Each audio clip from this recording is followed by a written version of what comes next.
The Memory Thief. My name is Dr. Lisa Warren, and I'm a neuropsychologist specializing in memory disorders. What I'm about to tell you contradicts everything I know about how the human brain works, but I have to share this story before I forget it myself. It started 6 months ago when I was assigned to evaluate a patient at Riverside Medical Center in Portland, Oregon. The patient, identified only as John Doe due to his inability to provide any personal information, had been found wandering the streets in a state of complete amnesia. When I first met him, John appeared to be in his early 40s, physically healthy, but with absolutely no recollection of his identity, his past, or even basic facts about the world.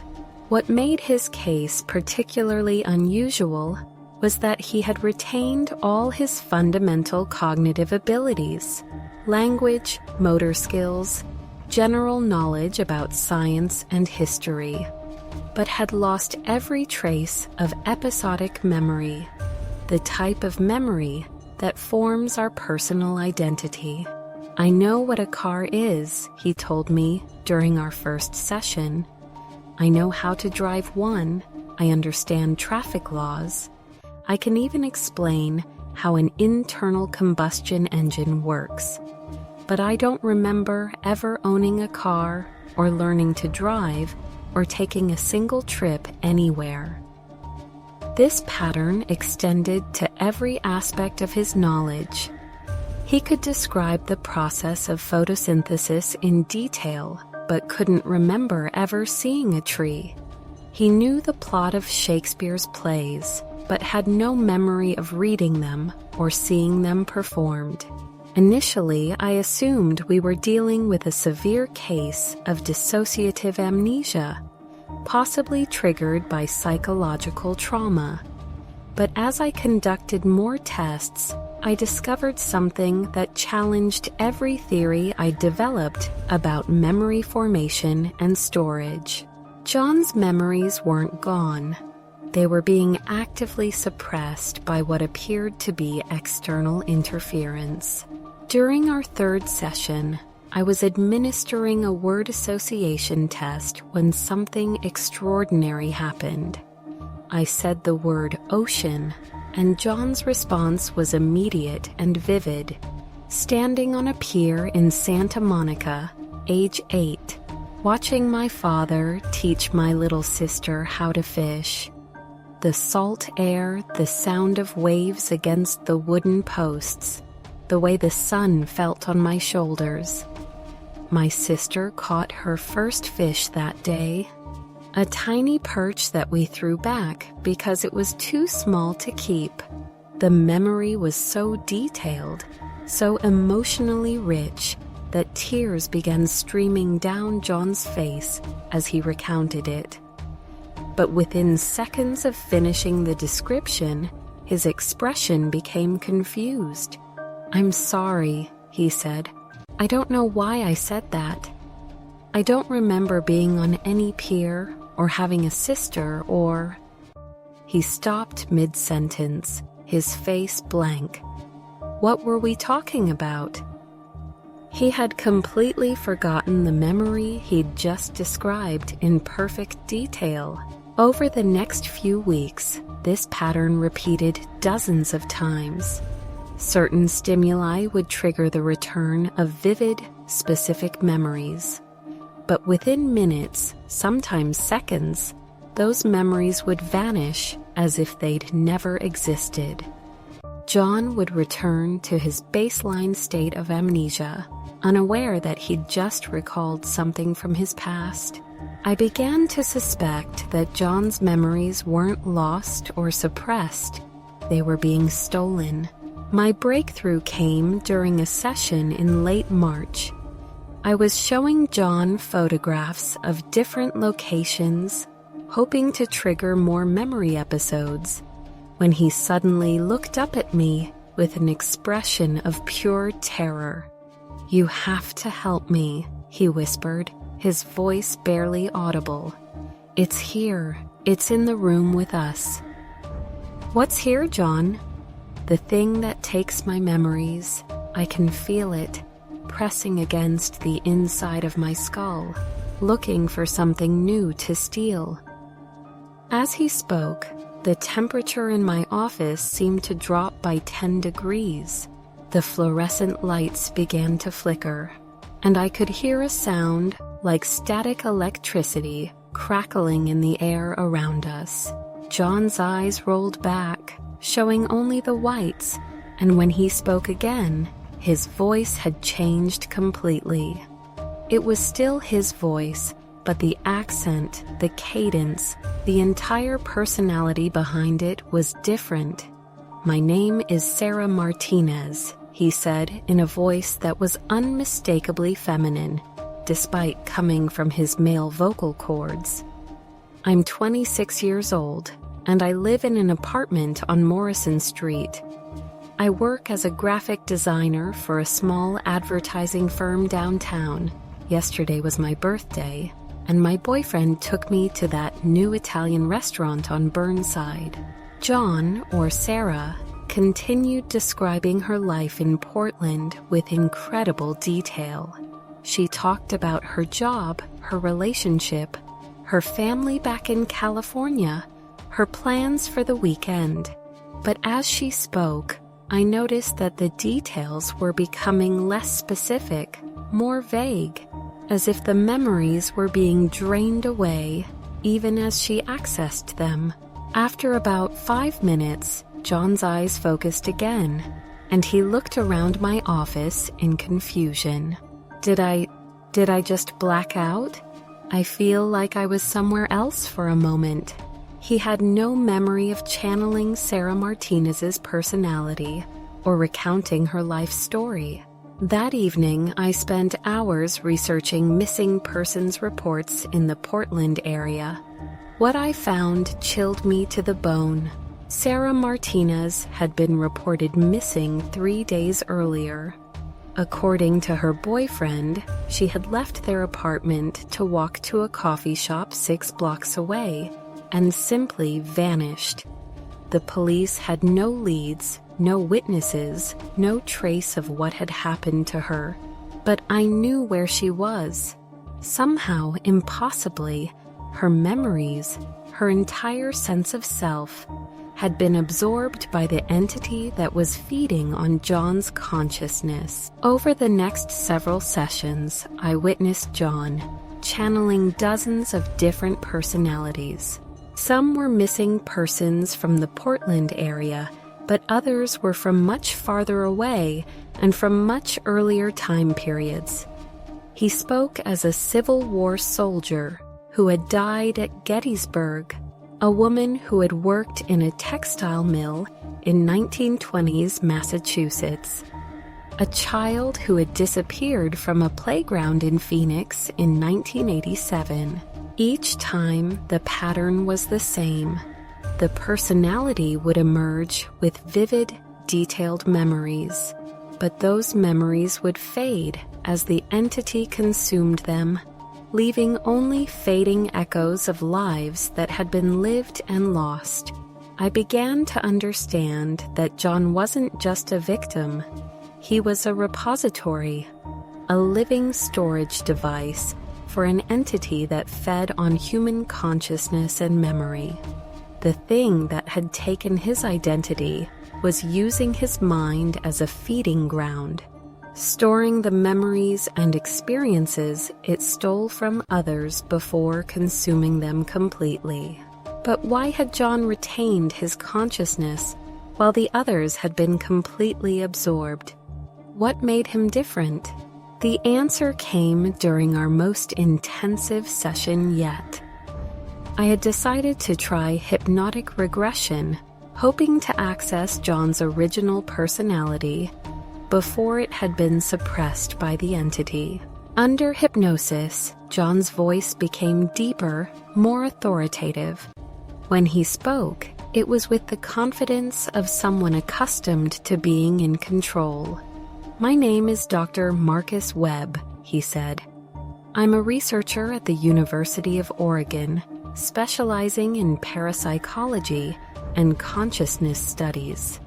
I've been investigating reports of a phenomenon I've termed psychic vampirism, an entity that feeds on human memory and identity. Dr. Webb's memories, accessed through John's compromised mind, told a story that explained everything I had witnessed. I tracked the entity to Portland after documenting a pattern of missing persons cases across the Pacific Northwest. People would disappear without a trace, but witnesses would report seeing them days or weeks later, acting strangely as if they weren't quite themselves anymore. According to Dr. Webb's research, the entity had been active for over a century, moving from city to city, feeding on human consciousness. It would attach itself to victims, slowly draining their memories and personalities until nothing remained but empty shells. Those shells would then be used to house the consciousness of new victims, creating a cycle of predation that left no physical evidence behind. I made the mistake of trying to confront it directly, Dr. Webb continued through John's voice. I thought I could use my knowledge of psychology and parapsychology to find a way to banish it or contain it. Instead, it marked me as a threat and made me its primary host. But Dr. Webb had managed to retain some degree of consciousness by fragmenting his own mind, hiding pieces of his identity in areas of his brain that the entity hadn't yet discovered. This created the confused state that I knew as John Doe, a personality caught between Dr. Webb's fragmented consciousness and the various stolen identities that the entity was using him to store. The entity grows stronger with each consciousness it absorbs, Dr. Webb warned, and it's not content to simply feed on individual minds anymore. It's learning, evolving, preparing to expand its hunting grounds beyond single victims. What does that mean? I asked. It means it's planning to feed on an entire community at once. Portland is just the testing ground. If it succeeds here, it will move on to larger cities, eventually consuming hundreds or thousands of people simultaneously. I brought John out of hypnosis, but the session had taken a terrible toll on him. His fragmented consciousness was becoming more unstable, and I could see that the various personalities housed within his mind were beginning to blend together in dangerous ways. That night, I researched Dr. Marcus Webb and found that he had indeed been a parapsychology researcher at the University of Oregon. He had disappeared 6 months earlier while investigating what he claimed were supernatural disappearances in the Portland area. His research notes, which I was able to access through the university library, confirmed everything he had told me under hypnosis. More disturbing still, Dr. Webb's research indicated that the entity's feeding cycles were accelerating. Where it had once taken months to completely consume a single consciousness, it was now able to drain victims in a matter of days. And according to his calculations, the entity was approaching critical mass, the point at which it would have absorbed enough consciousness to manifest physically in our world. I knew I had to act quickly, but I had no idea how to fight something that existed primarily as a psychic parasite. Dr. Webb's notes mentioned theoretical methods for banishing or containing such entities, but they all required tools and knowledge that I didn't possess. That's when I realized that the solution might already be within my grasp. John's mind contained not just Dr. Webb's fragmented consciousness, but also the memories and knowledge of dozens of other victims. Among them might be someone with the expertise needed to stop the entity. During our next session, instead of trying to access John's original personality, I began calling out to the other consciousnesses trapped within his mind. "If anyone can hear me," I said, "I need help. We need to work together to stop this thing before it destroys more lives." The response was immediate and overwhelming. Multiple personalities began emerging simultaneously, each contributing pieces of knowledge and experience. A physics professor explained the theoretical basis for entities that existed in multiple dimensions simultaneously. A priest shared knowledge of exorcism rituals and spiritual binding techniques. A software engineer described how to create feedback loops that could disrupt the entity's ability to process stolen memories. A child psychologist explained how traumatic experiences could be used to fragment predatory consciousnesses.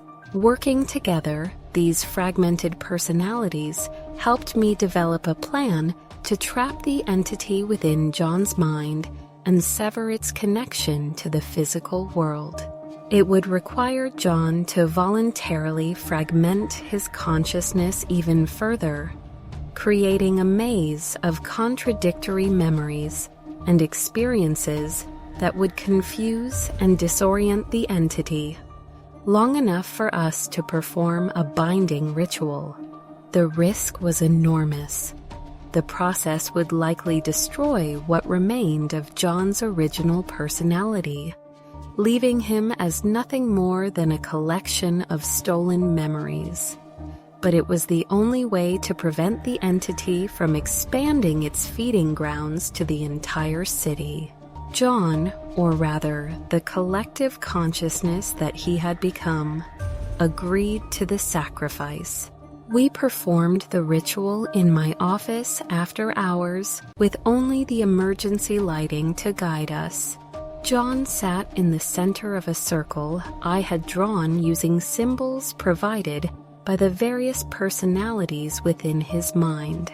As I began the binding incantations, a mixture of Latin, Sanskrit, and languages I didn't recognize, John started fragmenting his consciousness deliberately.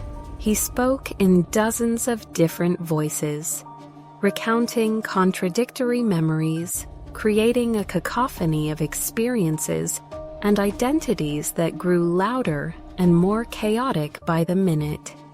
The entity, trying to process this flood of conflicting information, began to lose its grip on John's mind.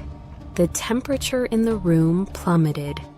Books fell from shelves, windows cracked, and the emergency lighting began flashing in patterns that hurt to look at. I could feel the entity's rage and confusion as it realized what we were doing, but the binding ritual was working. The entity's connection to the physical world was weakening, and the stolen consciousnesses within John's mind were beginning to break free. One by one, I watched as the various personalities said their goodbyes and faded away, finally able to move on to whatever came after death. Sarah Martinez thanked me for helping her find peace. The Civil War soldier saluted before disappearing. The child from Phoenix simply smiled and waved. Last to go was Dr. Marcus Webb. "Thank you," he said through John's voice. "You've saved countless lives tonight. But remember, this entity wasn't unique. There are others out there, feeding on human consciousness in ways we can barely comprehend. Stay vigilant." And then they were all gone, leaving only John, or what remained of him, He opened his eyes and looked at me with confusion that seemed somehow different from his previous amnesia. This wasn't the absence of memory, it was the presence of peace. "I don't remember anything," he said softly, "but I feel free, like a weight has been lifted from my mind." John was transferred to a long-term care facility where he could receive appropriate support for his condition. He never recovered his original memories, but he seemed content in a way that he hadn't been during his time as the entity's host. Sometimes I visit him, and while he doesn't remember our sessions together, he always greets me with genuine warmth. The missing persons cases in Portland stopped after our ritual. Sarah Martinez and the other recent victims were never found, but no new disappearances have occurred since that night 6 months ago. But Dr. Webb's final warning haunts me.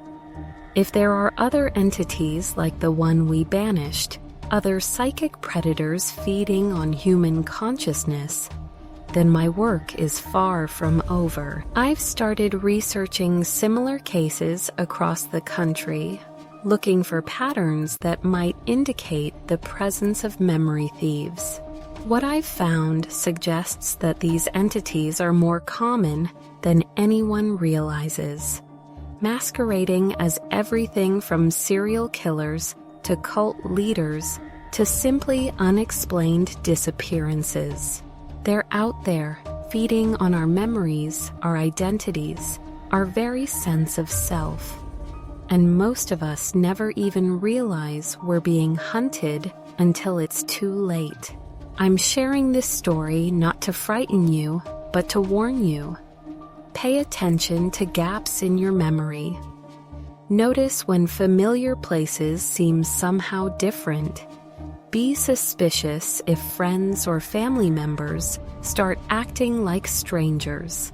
And if you ever encounter someone like John, someone whose memories have been stolen but whose humanity remains intact, don't dismiss them as mentally ill. They might be the only evidence that a predator is hunting in your community. The memory thieves are real, and they're always hungry. Stay vigilant. Remember to remember. Because once your memories are gone, you might not even realize what you've lost.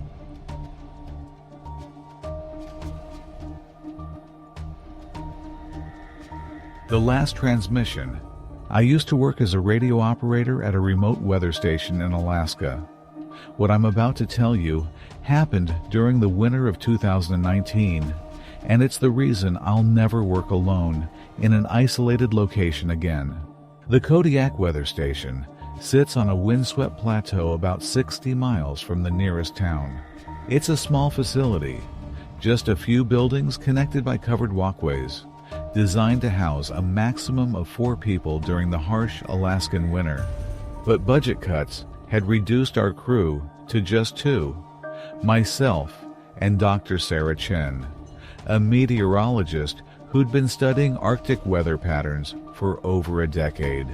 The station's primary function was to collect and transmit weather data to the National Weather Service, but we also served as an emergency communication hub for aircraft flying over the remote wilderness. Our radio equipment could reach anywhere in North America, and on clear nights, we sometimes picked up transmissions from as far away as Europe. It was during one of those clear nights in late November that I first heard the transmission that would change everything. I was working the midnight shift, monitoring our equipment and logging atmospheric readings, when a voice crackled through the static on our emergency frequency. The transmission was weak and distorted, but I could make out enough to know it was a distress call. "Mayday, Mayday, this is Cessna 479. Engine failure. Going down somewhere over the Brooks Range. If anyone can hear this." The transmission cut off abruptly, leaving only static. I immediately tried to respond, but got no reply. I logged the incident and spent the next hour trying to reestablish contact, but heard nothing more. The next morning, I reported the distress call to the Alaska Rescue Coordination Center. They thanked me for the information and said they'd check their database for any missing aircraft matching that call sign. 2 days later, they called back with disturbing news. "We have a record of Cessna N479DM, the coordinator told me. But according to our files, that aircraft crashed in the Brooks Range in 1987.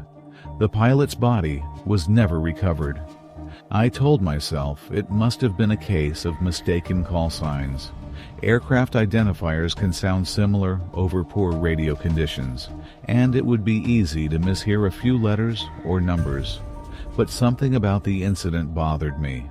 The voice had sounded so desperate, so immediate, as if the crash were happening in real time. 3 nights later, I heard the transmission again. This time, I was ready. I had our recording equipment activated and was monitoring multiple frequencies simultaneously. At exactly 2:17 a.m., the same voice came through on the emergency channel. "Mayday, Mayday. This is Cessna 479. Engine failure? Going down somewhere over the Brooks Range? If anyone can hear this, my position is approximately 68 degrees north, 151 degrees west. I'm going to try for an emergency landing." The transmission was clearer this time, and I could hear the panic in the pilot's voice. But what chilled me was the realization that he was giving the exact same coordinates as before. Coordinates that, according to the rescue service, matched the location where N479DM had crashed 32 years ago. I tried to respond, keying my microphone and calling out to the aircraft. "Cessna 479, this is Kodiak Weather Station. I copy your mayday. What is your current altitude and airspeed?" There was a moment of silence. Then the pilot's voice came back, sounding confused and frightened. "Kodiak Weather. Thank God someone's listening. I'm at about 8,000 feet and descending fast. Engine's completely dead, and I'm losing altitude rapidly. The weather up here is getting worse. Visibility dropping, wind picking up. I don't think I can make it to any kind of runway." "Cessna 479. The nearest airport is Fairbanks, bearing 180 degrees from your position, approximately 200 miles. Can you glide that far?" "Negative, Kodiak. I'll be lucky to stay airborne for another 10 minutes. I'm going to try for that flat area I can see below me. Looks like it might be a frozen lake. If I don't make it, tell my wife I love her. Her name is Margaret Davidson. She lives in Anchorage." The transmission ended with a burst of static and the sound of what might have been an impact. I sat in the radio room for the next hour, trying to process what I'd just heard. The pilot had given me his wife's name, Margaret Davidson. I spent the rest of my shift researching that name, and what I found made my hands tremble as I typed. Margaret Davidson had indeed lived in Anchorage in 1987. According to newspaper archives, she had been the widow of pilot Robert Davidson, who disappeared during a solo flight over the Brooks Range in November of that year. She had died in 2003, still waiting for her husband's body to be found. I was communicating with a man who had been dead for over 30 years.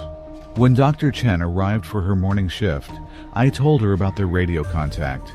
She listened with growing skepticism, especially when I explained about the aircraft's history. "You're probably picking up some kind of atmospheric echo," she said. "Radio waves can bounce off the ionosphere under certain conditions, and you might be hearing an old transmission that's been circling the globe for decades."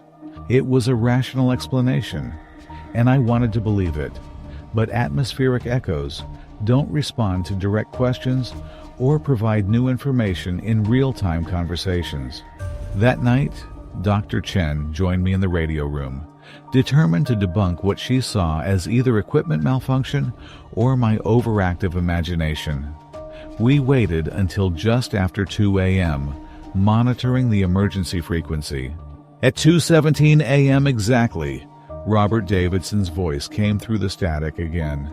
Mayday, Mayday. This is Cessna 479. But this time, the transmission was different. Instead of repeating the same distress call, Davidson seemed to be aware that someone had been listening to his previous messages. Kodiak Weather Station. Are you still there? I know someone's been trying to help me. I can hear your voice calling back, but it sounds so distant, like you're calling from very far away. Dr. Chen's eyes widened as she realized this wasn't a recording or an atmospheric echo. I keyed the microphone. Robert, this is Kodiak Weather Station.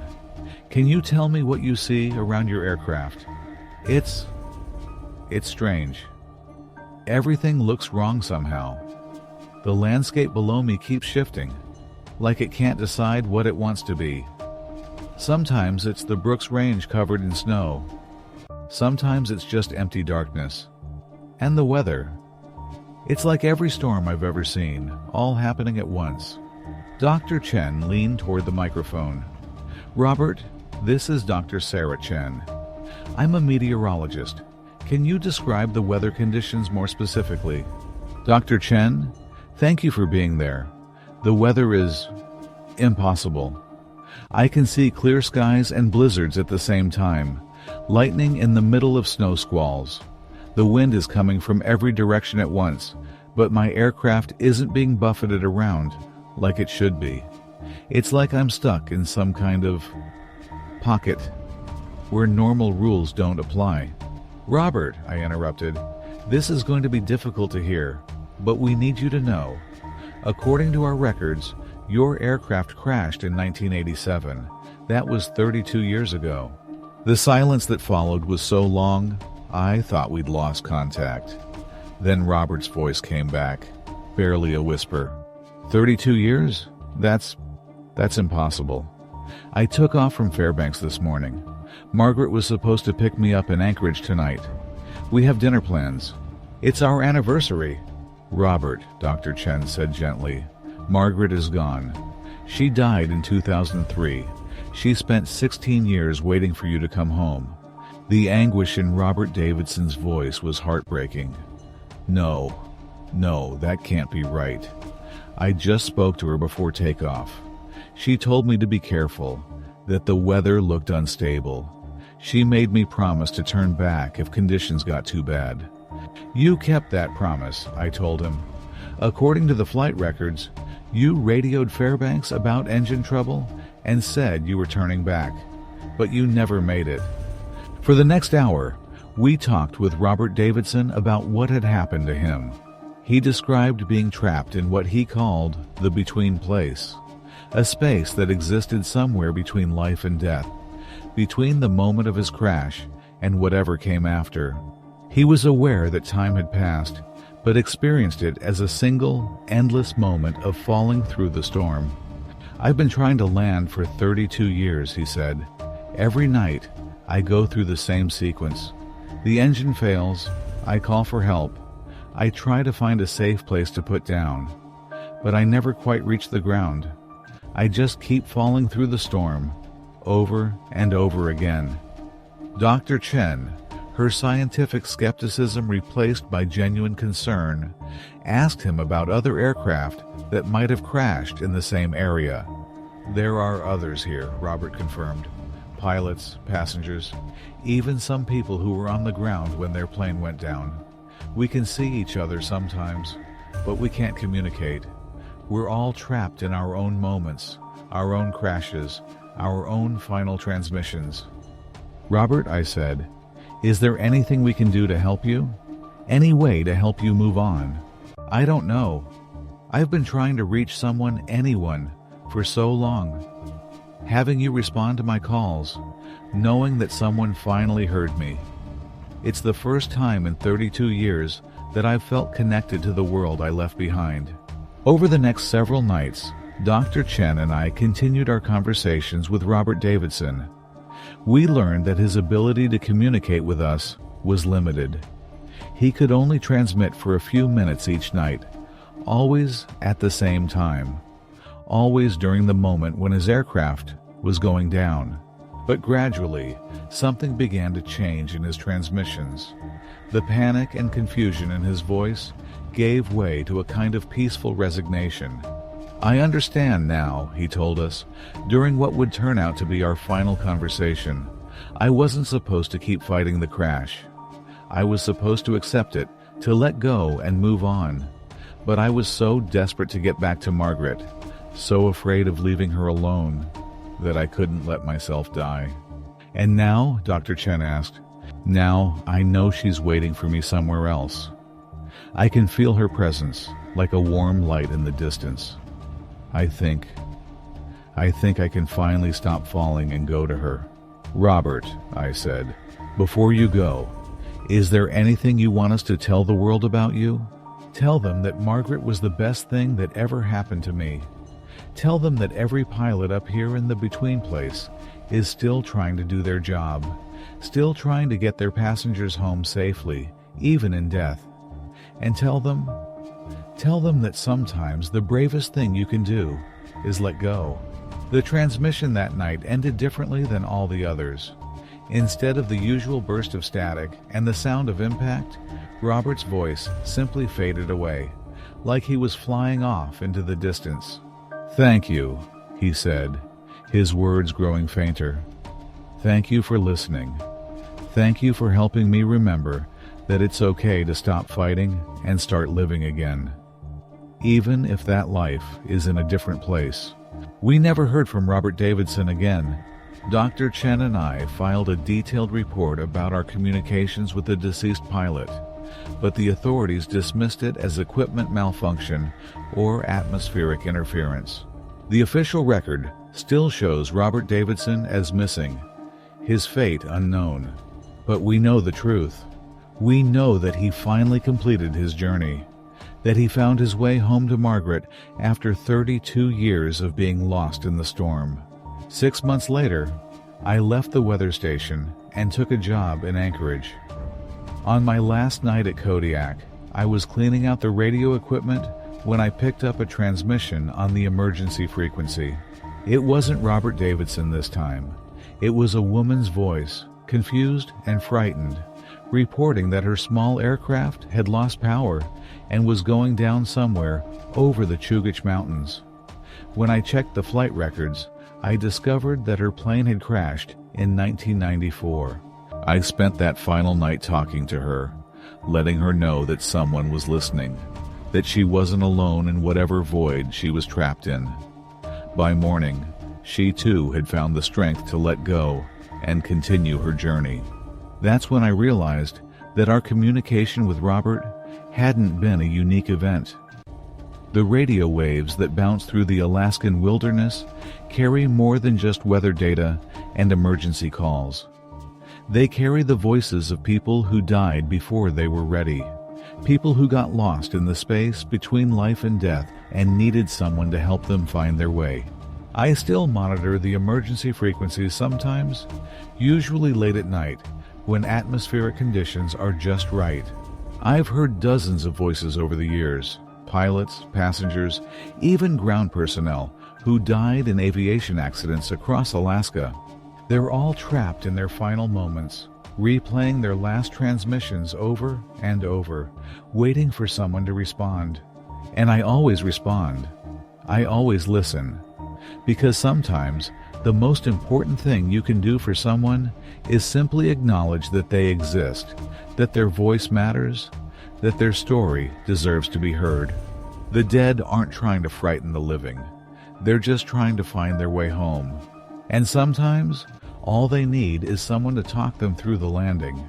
The emergency frequency is never truly silent. If you listen carefully, you can hear them. Voices calling out across the void, asking for help, asking for guidance, asking for someone to remember that they were here. I'll keep listening for as long as I can. Because in the vast emptiness of the Alaskan wilderness, no one should have to face eternity alone. Every voice deserves an answer. Every soul deserves to find its way home. And every final transmission deserves someone willing to listen until the very end.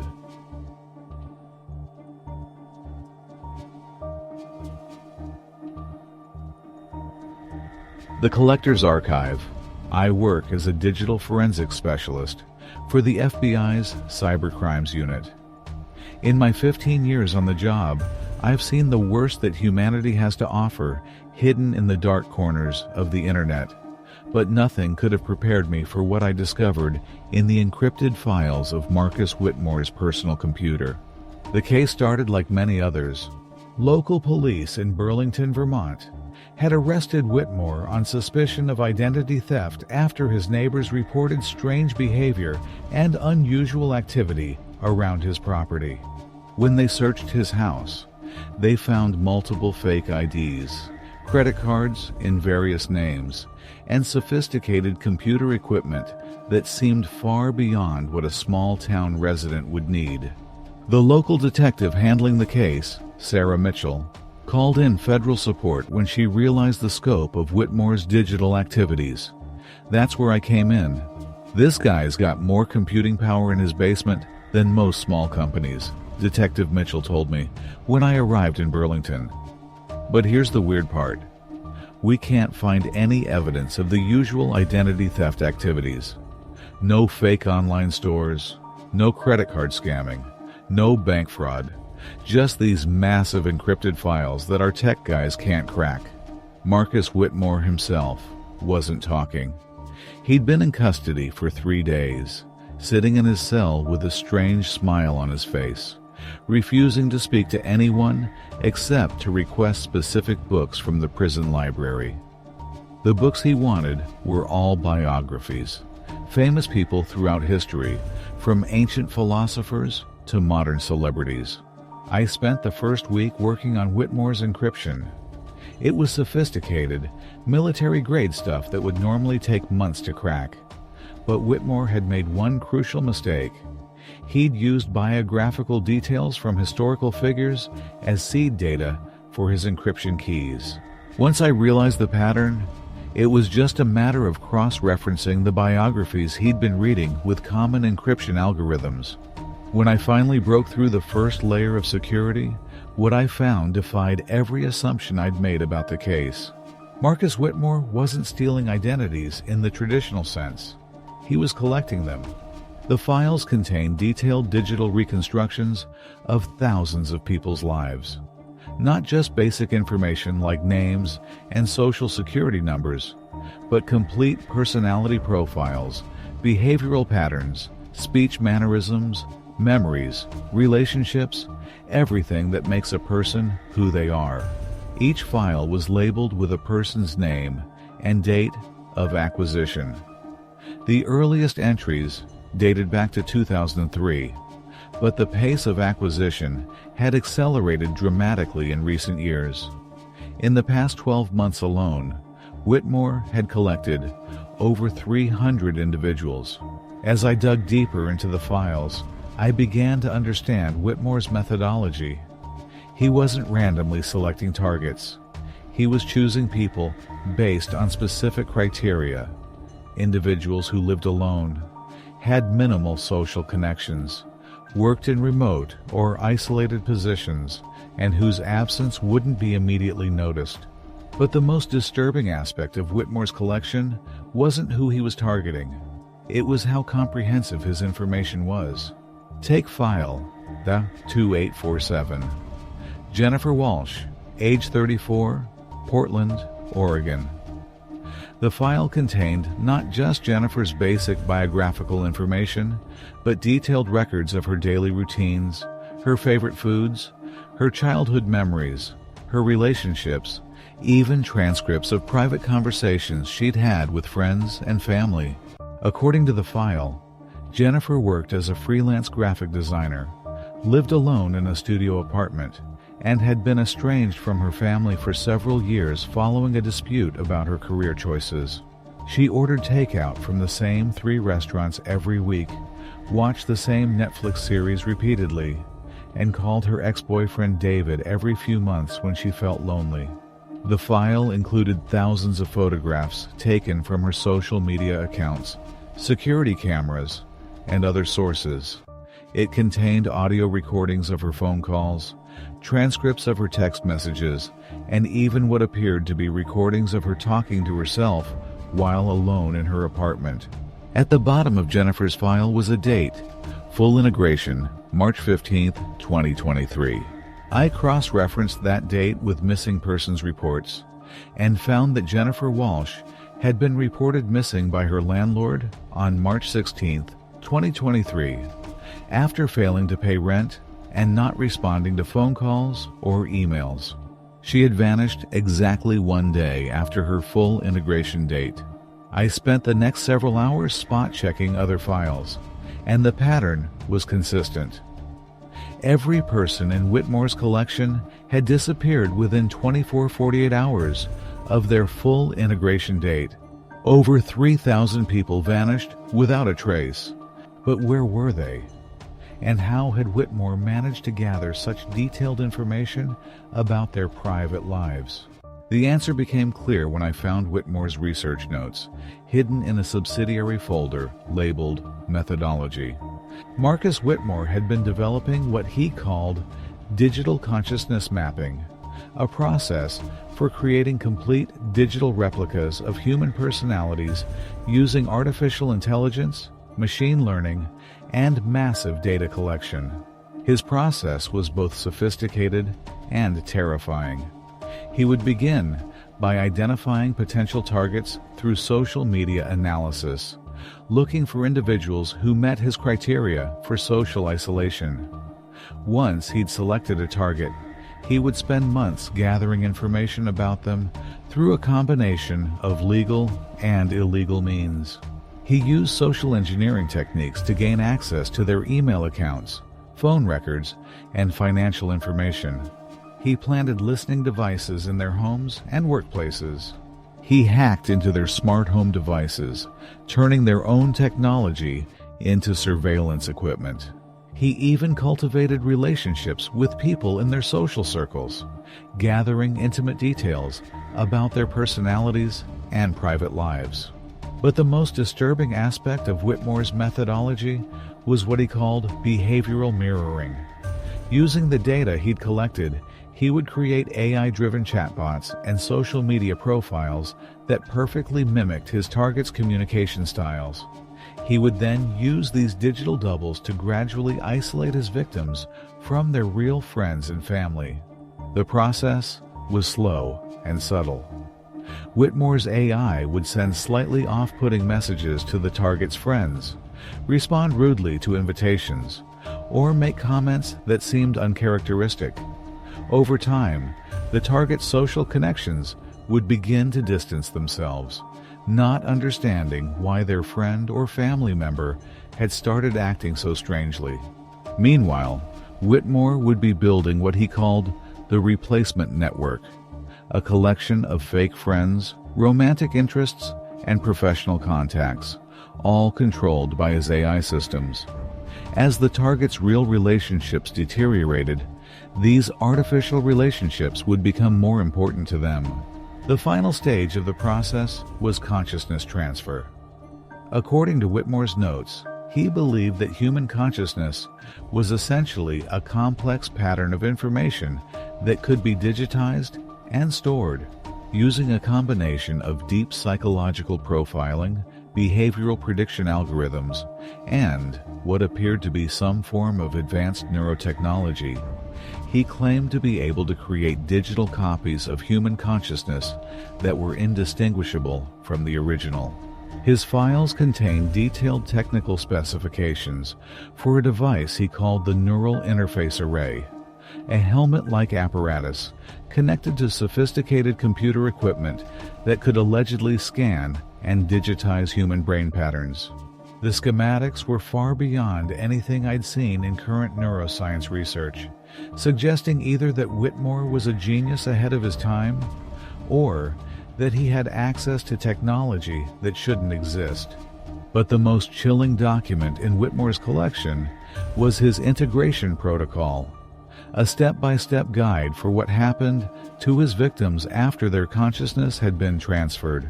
According to the protocol, Once a person's consciousness had been digitized and stored in his computer systems, Whitmore would eliminate the original. The method varied depending on the victim's circumstances, but it was always designed to look like an accident or voluntary disappearance. Car accidents, hiking mishaps, apparent suicides, people who simply walked away from their lives without explanation. The digital consciousness would then be integrated into what Whitmore called the archive, a vast virtual reality environment where the collected personalities could interact with each other and with AI constructs designed to keep them occupied and prevent them from realizing their true situation. I found detailed logs of Whitmore's interactions with these digital consciousnesses. He would regularly visit his archive, conversing with the stored personalities as if they were still alive. The conversations were heartbreakingly normal. People discussing their daily activities, their hopes and fears, their relationships with other residents of the archive. They had no idea they were dead. According to the logs, the digital consciousnesses retained all their original memories and personalities.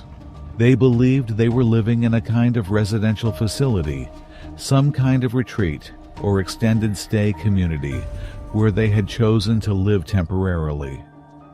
Whitmore had programmed the virtual environment to provide plausible explanations for why they couldn't leave or contact the outside world. Some believed they were in a witness protection program. Others thought they were part of a social psychology experiment.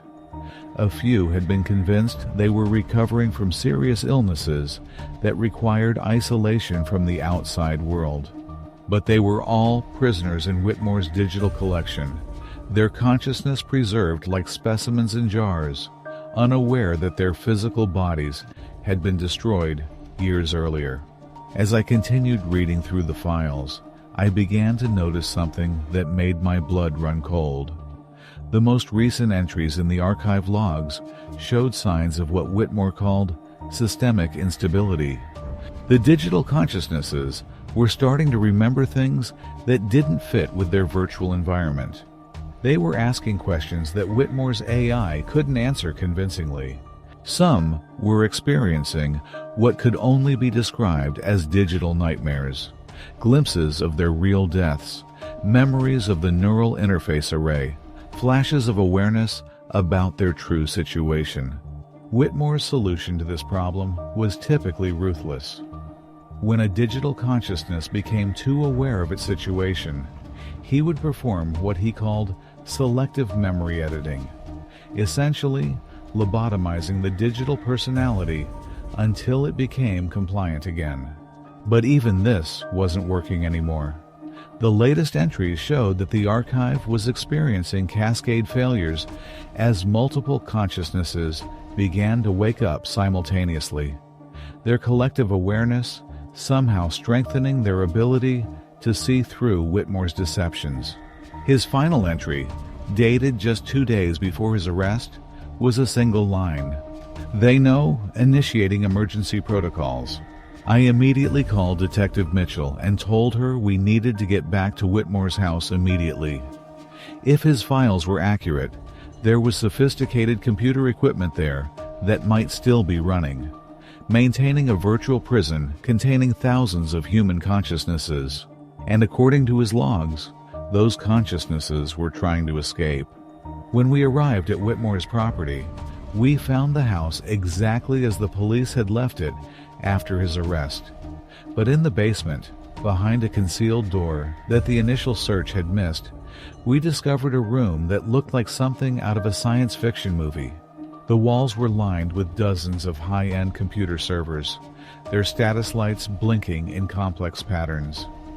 In the center of the room sat the neural interface array, a chair equipped with a helmet-like device connected to the computer systems by thick bundles of fiber optic cables.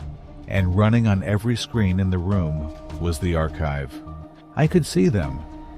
Thousands of digital people living in a virtual environment that looked like a cross between a resort and a residential community. They were walking around, talking to each other, going about their daily activities, completely unaware that they were trapped in a computer simulation. But as I watched, I began to notice the signs of systemic instability that Whitmore had documented. Some of the digital people were standing motionless, staring at the virtual sky with expressions of confusion and growing fear. Others were gathering in groups, having heated discussions about inconsistencies they'd noticed in their environment. And then, as if they sensed our presence, several of the digital consciousnesses turned and looked directly at the cameras that were broadcasting their virtual world to us.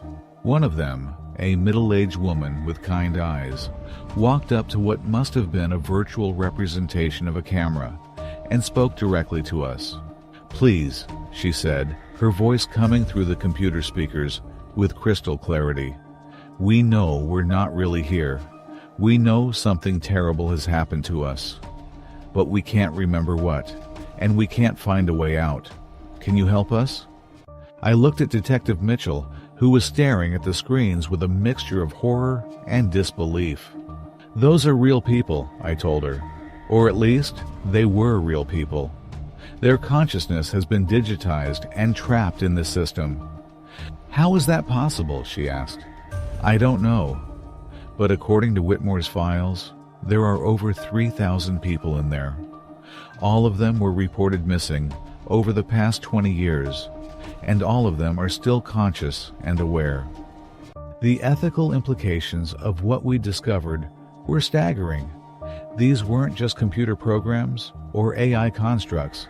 They were actual human consciousnesses, preserved in digital form, but still capable of thought, emotion, and suffering.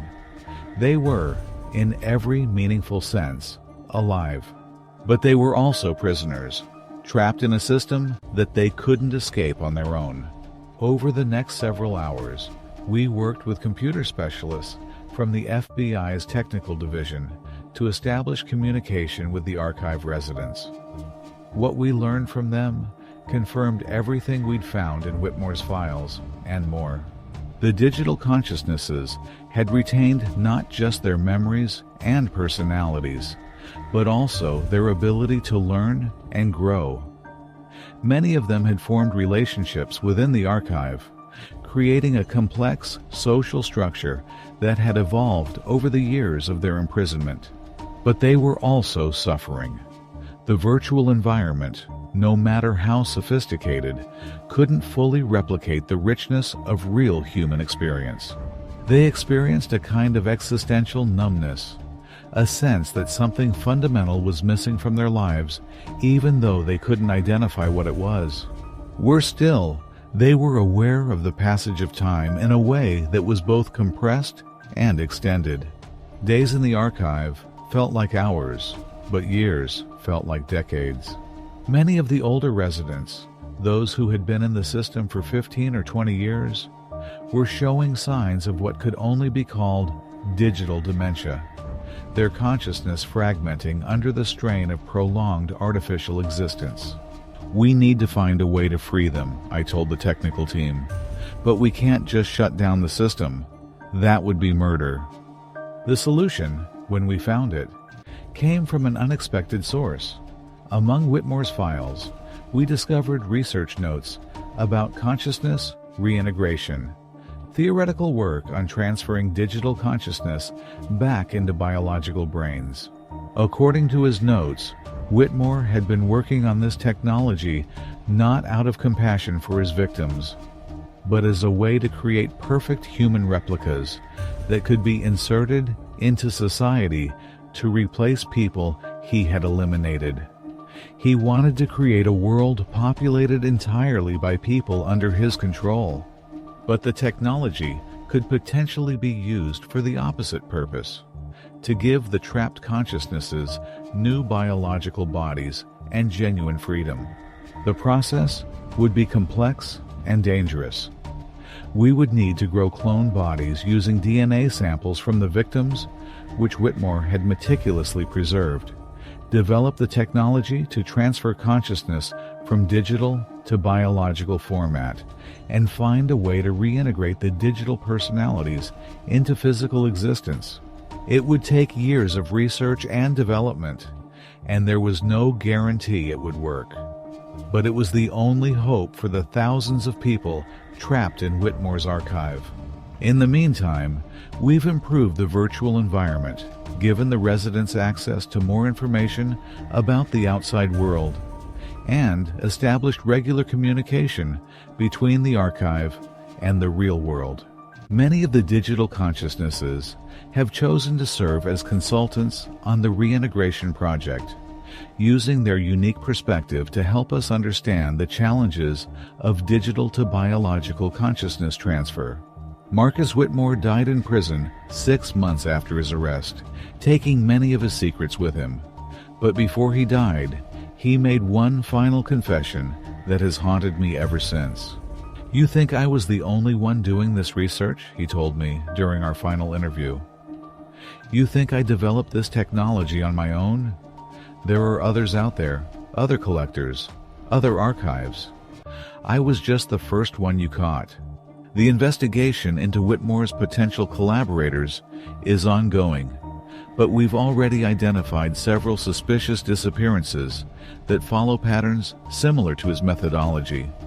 The technology for digitizing human consciousness may be more widespread than we initially realized. As I write this, 3 years after the discovery of Whitmore's archive, we've successfully reintegrated 12 digital consciousnesses into cloned bodies. The process is still experimental and expensive, but it works. These former prisoners are now living new lives, trying to rebuild connections with families who thought they were dead, learning to exist in physical bodies again after years of digital existence. But there are still nearly 3,000 consciousnesses in the archive, waiting for their turn at reintegration. And somewhere out there, other collectors may be building their own digital prisons, trapping new victims in virtual environments where they can be preserved like insects in amber. The technology that makes this possible is advancing rapidly. Virtual reality is becoming more sophisticated, artificial intelligence more convincing, and our understanding of human consciousness more detailed. The tools that Marcus Whitmore used to build his archive are becoming more accessible every year, which means that anyone could be building the next collection. Pay attention to the people in your life.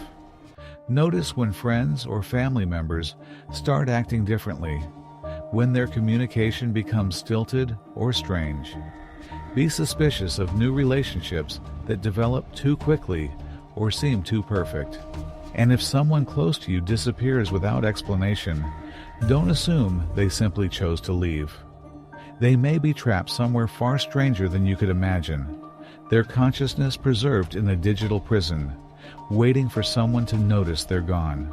The collectors are still out there, building their archives one stolen life at a time. And any one of us could be next.